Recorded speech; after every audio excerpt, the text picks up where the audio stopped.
Yeah, disinterested. Hey everyone, welcome to Techcentric Episode 3. Today is the 4th of July and we are happy to bring you explosives and tornadoes. Very good mix. So let's check out what we have first on our schedule.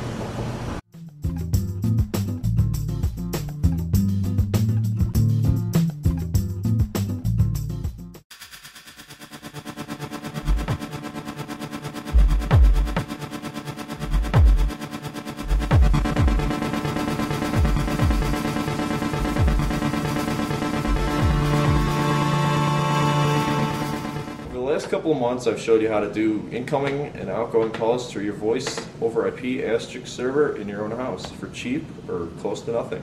There's one fatal flaw with this. What if your house is burning down? What if there's a flood? What if your power goes out? How do you make a phone call? Your asterisk machine and your cable modem are both dead. Phone companies have already solved this. What they have is massive battery backups at their central offices that keep everybody's phone lines still functional. Today I'm going to show you how to do the same functionality but with voice over IP. It's done with a simple phone device that we call simply an automatic phone switcher. What it does is when there's 5 volts sitting on the USB line, which is in most cases plugged into your asterisk machine, it keeps the flow through the relay plugged into your Sapura box. But in the case of a dead power line, it's the same as unplugging the USB cable. The power goes out, the relay switches back to its default position, and it switches back to your landline. Let's go through it now and see what you need to build something like this. It's really simple.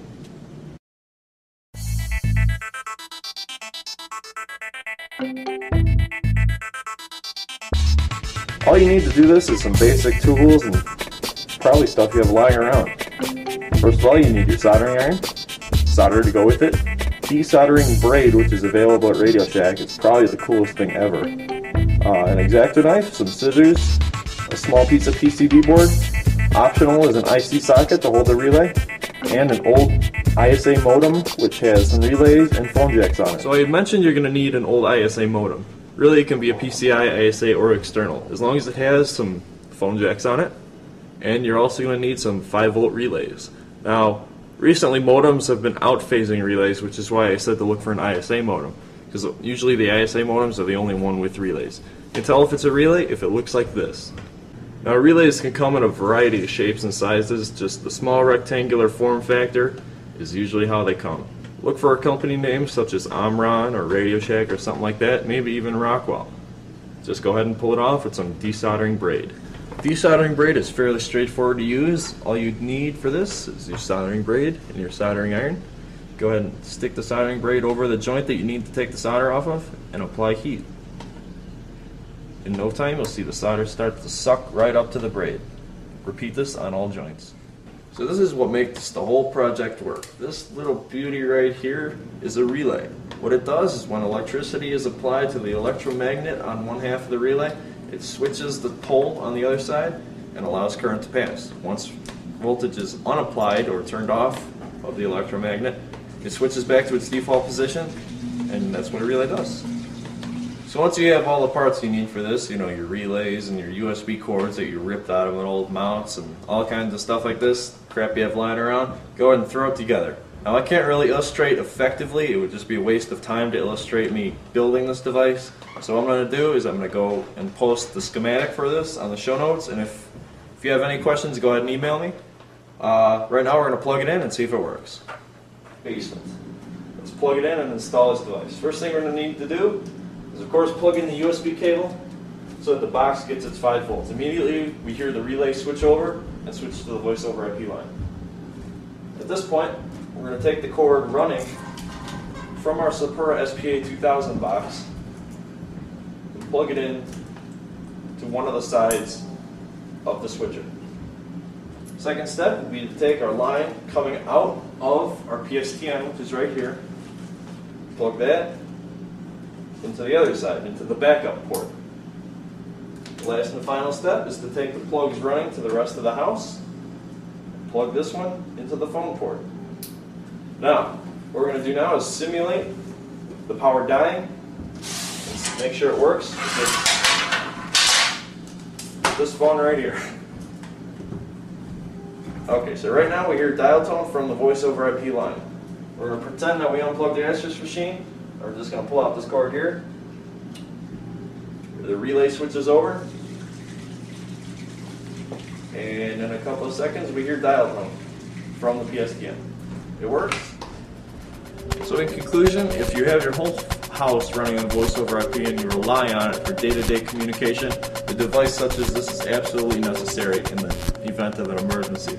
If you have any questions or comments, go ahead and email me at will@techcentric.org. Be sure to check out the show notes for much more detailed instructions on how to perform this operation.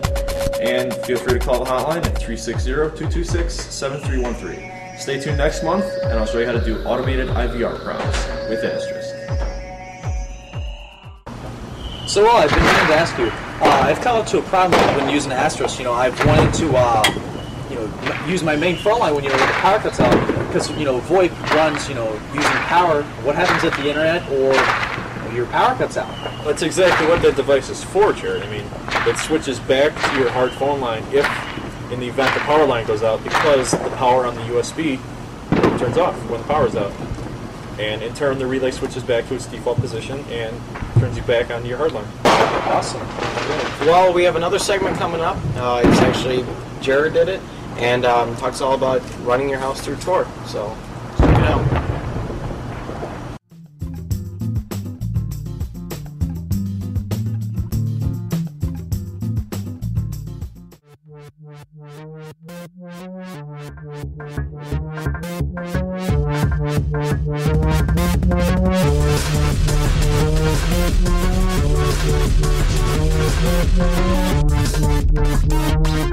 Hi, I'm Jared. I'm back from episode 1 and 2. I'm going to be teaching you about another security-related issue. In episode 1, I taught you about OPH crack. Episode 2, I taught you about IM logging.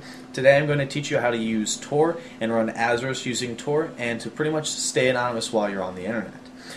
Today, I'm going to be teaching you, like I said, how to use Tor. First off, what you're wondering is, what is Tor? Tor is short for the Onion Router. It's an acronym. It's made by EFF, the Electronic Frontier Foundation, and what it does, it's pretty much a proxy, and it's used with Provoxy and Tor, and they make a pretty good proxy. It keeps you anonymous on the internet. So I'm going to explain, now how Tor keeps you anonymous.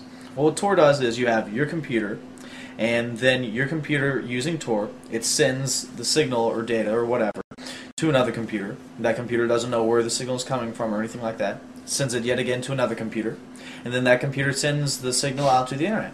So once the signal hits the internet, it doesn't know what the signal is, or data, or anything like that, where it's come from, or who it's come from.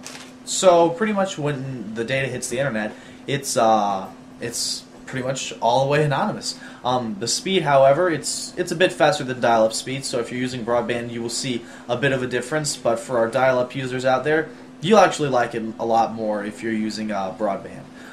So I'm going to teach you how to do Tor with Azurus, and first we got to put on our tinfoil hats, keep the government out of our minds, so let's get started.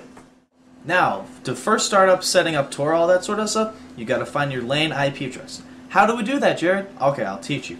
What you need to do, you go to Start, you go to Run, and you go to Command Prompt. You type in IP config, you type Enter. You're going to come up with your LAN IP address. Take note of it. It's really important that you take note of it. Second, we're going to install Tor and Provoxy. You can have Tor and Provoxy, but you need to have a combination of both of them. You can find Tor and Provoxy packages at tor.eff.org. Important, remember that you have both of them. It doesn't work with one or the other. You have to have both. Okay, after you've done that, we're going to set up stuff in Provoxy. This is all after you've installed it, by the way, because you can't install stuff. You can't edit stuff that you haven't installed. So what we're going to do is we're going to do the listen address. So you're going to go in